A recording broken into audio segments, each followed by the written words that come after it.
Can you afford the 2025 Lexus LC500? Well, for this video, I have built two models, the coupe and the convertible with the V8 engine, of course. The coupe, it ended up being $110,679. I did include the dynamic handling package and, of course, the excellent Mark Levinson audio system with the heads-up display. Now, regarding the convertible, it came out to be $116,019.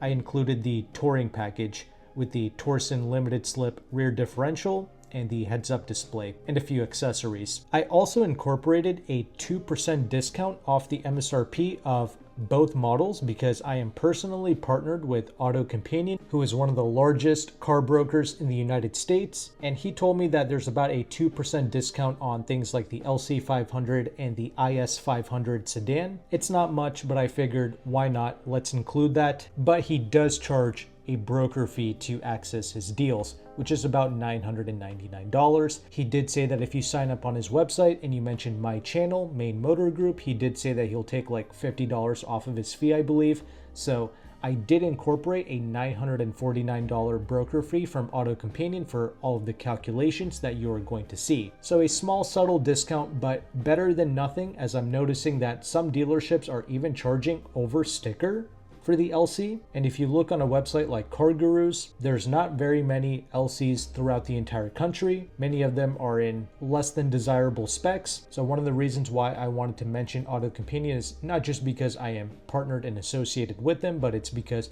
perhaps you are able to maybe build and spec out an LC to your liking and then also get this discount. I figured that would certainly be a win-win. Hopefully that all made sense. Now let's get into the numbers. First of all, I'll just say this, you can totally forget about leasing the LC500, both the coupe and the convertible, because the programs are absolute trash. AutoCompanion also has a free leasing calculator that you can utilize. It's a very powerful tool. I suggest you use it and you look at it for whatever vehicle that you're interested in. Again, it's free to use. But for the LC, it is 7.2% in interest for the lease of the LC500. Absolute garbage. Payments are going to be over $2,200 a month for both the coupe and the convertible on the lease. 5 years ago when I leased my LC500, the lease prices were literally half of this. Literally half 5 years ago when I got my 2020. That's before the market went all crazy. And I actually managed to get $10,000 off the MSRP of my LC500. So I got close to 10% off the MSRP.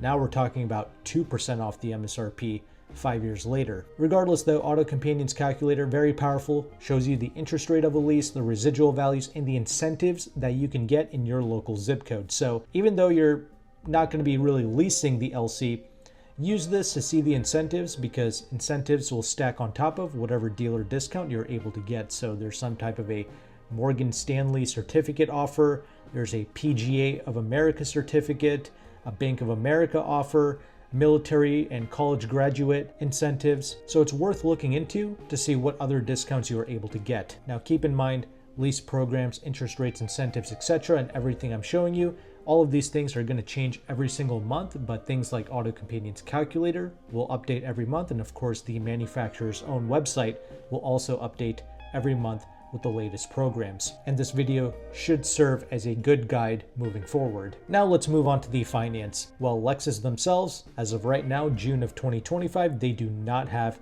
any incentivized finance programs for the LC500.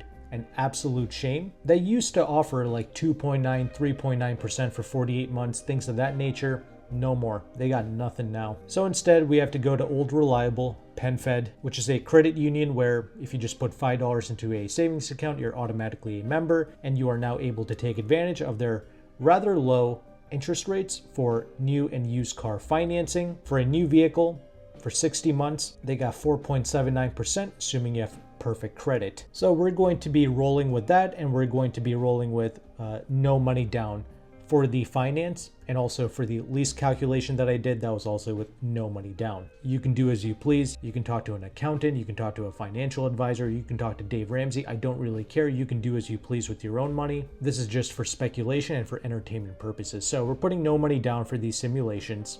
We're using Pennsylvania as the example state. I got over 3 G's in title, fees, registration, etc., including AutoCompanion's own broker fee included into this calculation. So financing $108,465 for 60 months at 4.79%, we're at $2,215.80. That's the finance for the coupe, which is actually less than the lease. Anyway, the convertible, your monthly payment, it's going to be $2,319.95. Now, there is a Kelley Blue Book article that states that the total monthly car payment, including the insurance and the fuel that you pay every month, it should not exceed more than 10 to 20% of your net monthly take-home pay. So I just went ahead and I did a quick Google search for how much the LC500 insurance and the fuel costs are going to be. Like 5 years ago when I had my LC500, I was literally a fetus and I was paying like $150 a month in insurance. I don't even think I was paying $150, maybe a little bit less. Fast forward today, and this Google AI is estimating that the annual insurance cost for a LC500 for a 40-year-old with a good driving record, it's going to be over $3,600 per year. So like $300 a month.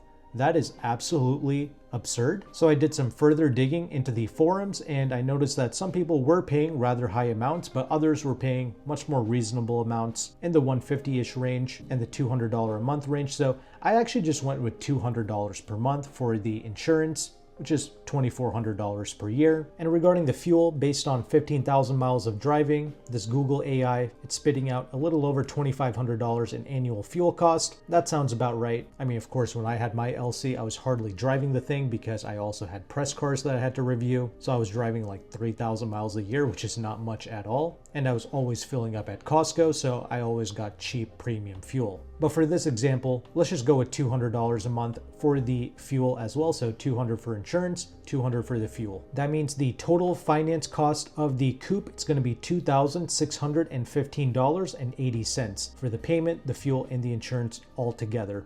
For the convertible, $2,719.95. That means for these payments to be 20% of your net monthly income, you have to be bringing in a little over $13,000 per month. And for the LC500 payments to be 10% of your net monthly income, for you to comfortably be able to afford these vehicles, you got to be bringing in between $26,000 to $27,000 per month in net monthly income. Absolutely absurd. Like 5 years ago, you could have bought this vehicle with half the income and still be able to comfortably afford the vehicle. This is just so sad to see. And this is why I am very reluctant to pull the trigger on a fancy car now, because back in the glory days, like 2020, 2019, man, performance cars, they were just so much more affordable. Heck, you could lease a brand new F80 M3 for like $700 a month. I recently did a video on the M4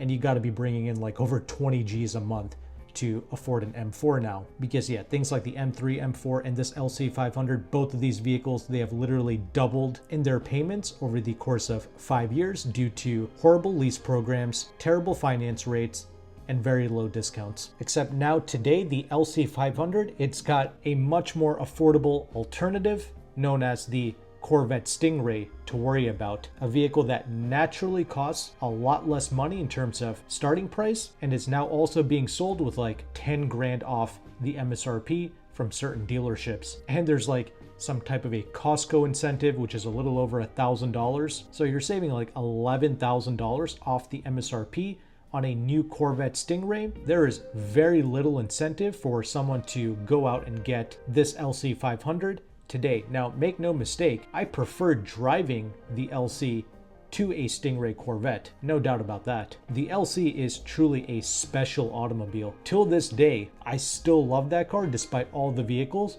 I have driven. I still believe it's one of the ultimate street cars that you can get. It feels special doing every speed. That means you can just casually be doing the speed limit and the vehicle will feel special, and that's something that not many vehicles are able to accomplish. Many OG subscribers that have purchased the LC500 due to my videos, they are not disappointed at all. They understand everything I'm talking about. They appreciate the car for all the same reasons that I do, except I'm sure many of them, they've never driven that car as hard as I did. Dude, I was literally drifting the thing, I was sliding it about, I was going nuts with my personal LC500. And the confidence that you have with that car, the predictability that the vehicle has to offer, it is just next level. Absolute bliss to drive that vehicle casually and aggressively while being wrapped in a exquisite interior space. In fact, I even let a Rolls-Royce driver check out my LC500, and he literally said that the LC feels more special than his Rolls-Royce. I'm not surprised that he thought that, because it's true. Even myself, after driving $200,000, $300,000, $400,000 vehicles, the LC still feels extremely special. But this is a sentiment that not many people are able to understand or comprehend. They see Corvette Stingray, they see better specs, they see lower price, they see nice features, and they see convertible hardtop. All of this wrapped in a gigantic discount. I mean, I cannot blame anyone for choosing the Corvette. I mean, the Corvette still entices me despite my love for the LC. Every time I see the Stingray, I really appreciate the fact that it is available as an electric hardtop convertible. Even the regular coupe, you can manually take off that top. The flexibility, the price, getting 500 horsepower, 0 to 60 in under 3 seconds, that is wild. I get it. That vehicle, it achieves everything that the average person has ever wanted or desired out of a vehicle. It's a mid-engine car. I don't blame anyone. In fact, I recommend most people go out and get the Stingray, because most people are not able to comprehend or appreciate something like the LC. I appreciate it because I'm a car journalist. I've been in just about every single vehicle there is, so I know what I like personally really well. But most people, they don't know. They just don't know how to evaluate such things. And that's fine. The Corvette exists. You can just turn your brain off, take advantage of the discounts, and get a car that's incredible on paper, while offering you an interior space that is very similar to the LC. I would say the only chintziness with the Corvette interior would be some of the plastic buttons that you have to interact with. Otherwise, the Vette offers a very sturdy cabin. Regardless though, those are your numbers for affording the 2025 LC500 Coupe and the convertible. Let me know your thoughts below. Have you recently purchased an LC?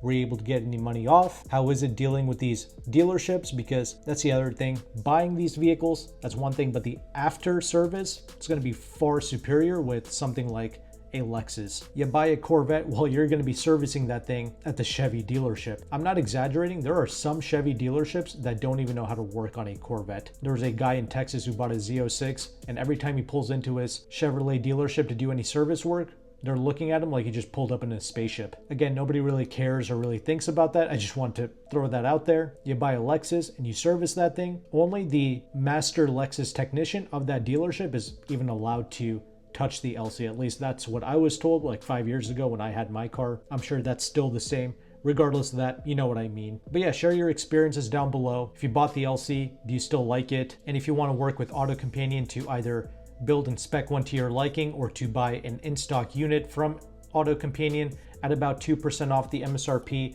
I will leave his information and his website in the description box below this video. He is primarily located in the Washington, D.C. area. For this simulation, I just assume that you're going to be picking up the vehicle at D.C., but this company is able to offer you nationwide shipping, but that's something you have to pay extra for. Thank you again for watching. Take care and goodbye.